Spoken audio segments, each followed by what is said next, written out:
कभी सोचा है कि एक मामूली सा पत्थर कैसे एक मजबूत स्टील बीम में बदल जाता है?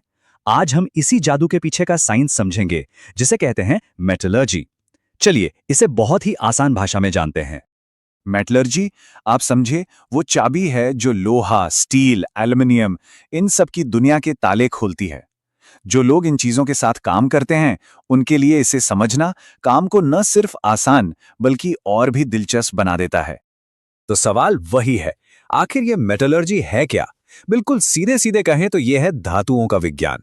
पर इस एक लाइन में बहुत कुछ छिपा है। इसका मतलब है, ये हमें सिखाता है कि जमीन से धातु कैसे निकालें, उसे कैसे पिघलाएं, उसे मनचाहा आकार कैसे दें, और सबसे जरूरी बात, उसके गुणों को कैसे कंट्रोल करें। यानी उसे कब मजबूत बनाना है, कब नरम और कब लचीला। तो अगर कोई पूछे तो सीधी भाषा में जवाब है धातु को बनाना, उसके गुणों को बदलना और फिर उसे काम में लेना। बस यही तो है मेटलर्जी। ये 3 शब्द, लेकिन इनमें पूरी की पूरी इंडस्ट्री छिपी है। चलिए इसे कहानी की तरह समझते हैं। एक पत्थर से स्टील बनने की कहानी। ये पूरी प्रक्रिया को एकदम साफ कर देगी। मान लीजिए हमारे पास कच्चा लौह अयस्क है, जो अपने आप में किसी काम का नहीं, लेकिन मेटलर्जी हमें बताती है कि अच्छा, इसे भट्टी में कैसे गर्म करना है, फिर इससे शुद्ध लोहा कैसे निकालना है, और आखिर में उस लोहे में कार्बन मिलाकर मजबूत स्टील कैसे बनाना है। तो एक बेकार से दिखने वाले पत्थर को कीमती स्टील में बदलने के पीछे का जो पूरा विज्ञान है, वही मेटलर्जी है। और हाँ, ये कहानी सिर्फ लोहे की नहीं है। एल्यूमिनियम, तांबा, सोना और खास फेरो अलॉयज भी इसी साइंस से जन्म लेते हैं। अब एक और दिलचस्प सवाल, एक ही धातु कभी इतनी मजबूत होती है कि टूटती नहीं, और कभी इतनी लचीली कि आसानी से मुड़ जाती है। ये होता कैसे है? सोचिए, जब हम गर्म स्टील को अचानक झटके से ठंडे पानी में डाल देते हैं, इसे क्वेंचिंग कहते हैं, तो वो मानो शॉक में आकर बहुत कठोर और मजबूत हो जाता है। और इसके ठीक उलट, अगर हम उसे आराम से धीरे धीरे ठंडा होने देते हैं, जिसे एनीलिंग कहते हैं, तो वो नर्म और लचीला बनता है। ये दोनों कमाल मेटोलॉजी की ही देन है। यही वजह है कि एक ट्रक का चैसी तो मजबूती से वजन सहता है, जबकि उसी धातु से बना स्प्रिंग झटकों को सूखने के लिए लचीला होता है। ये सब धातु के गुणों को अपनी मर्जी से कंट्रोल करने का खेल है।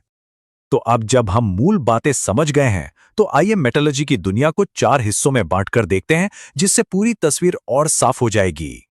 सबसे पहला है एक्सट्रैक्टिव मेटलर्जी, यानी अयस्क से शुद्ध धातु निकालना। फिर आता है फिजिकल मेटलर्जी, यानी उस धातु को हीट ट्रीटमेंट से मजबूत बनाना। इसके बाद है मैकेनिकल मेटलर्जी, यानी मजबूत धातु को रोलिंग या फोर्जिंग से सही आकार देना। और आखिर में एलॉय मेटलर्जी, यानी एक से ज्यादा धातुओं को मिलाकर बिल्कुल नए गुणों वाली मिश्र धातु बनाना, जैसे फेरोसिलिकॉन। तो ये सारा साइंस हमारी असली दुनिया में कहाँ लागू होता है? जवाब है लगभग हर जगह। बड़ी बड़ी फैक्ट्रियों से लेकर हमारी सड़कों तक मेटलर्जी हर जगह है। स्टील प्लांट, फेरोअलॉयज प्लांट और एल्यूमिनियम प्लांट तो इसकी बुनियाद हैं। और इन्हीं से निकली धातु ऑटोमोबाइल, रेलवे, रक्षा और यहां तक कि एरोस्पेस जैसे उद्योगों को चलाती हैं। असल में जरा अपने चारों ओर नजर दौड़ाइए। फ्रिज, एसी, मोबाइल, दरवाजे का हैंडल या बाहर खड़ी कोई कार, हर वो चीज जिसमें धातु है, वो मेटलर्जी के विज्ञान के बिना बन ही नहीं सकती थी। अब जरा और गहराई में जाते हैं और देखते हैं कि खास तरह की मिश्र धातुओं जैसे फेरोअलॉयज और एल्यूमिनियम को बनाने में मेटलर्जी का क्या रोल है। देखिए, फेरोसिलिकॉन या फेरोक्रोम जैसी मिश्र धातुएं बनाना एक तरह से एक बहुत ही सटीक रेसिपी फॉलो करने जैसा है। किस धातु को कितना मिलाना है, उसे किस तापमान पर पिघलाना है, और अंत में हमें कितना मटेरियल वापस मिलेगा, इस पूरी रेसिपी की किताब का नाम ही मेटलर्जी है। तो चलिए अब तक की सारी बातों को एक साथ जोड़कर देखते हैं कि हमने क्या समझा। आसान भाषा में मेटलर्जी का मतलब है धातु का पूरा साइंस। धातु कैसे निकलेगी, कैसे पिघलेगी, कैसे मिश्र धातु बनेगी और कैसे मजबूत बनेगी, ये सब मेटलर्जी के ही अंदर आता है। तो ये समझना किसके लिए जरूरी है? खासकर उन लोगों के लिए जो किसी भी तरह के औद्योगिक क्षेत्र से जुड़े हैं। अगर कोई इस क्षेत्र में है, तो मेटलर्जी को समझना उसके काम को सिर्फ बेहतर ही नहीं बल्कि ज्यादा इनोवेटिव भी बना सकता है। अगली बार जब कोई धातु की चीज देखें, तो याद रखिएगा कि उसके पीछे एक पूरा विज्ञान छिपा है। हमारे साथ जुड़ने के लिए धन्यवाद।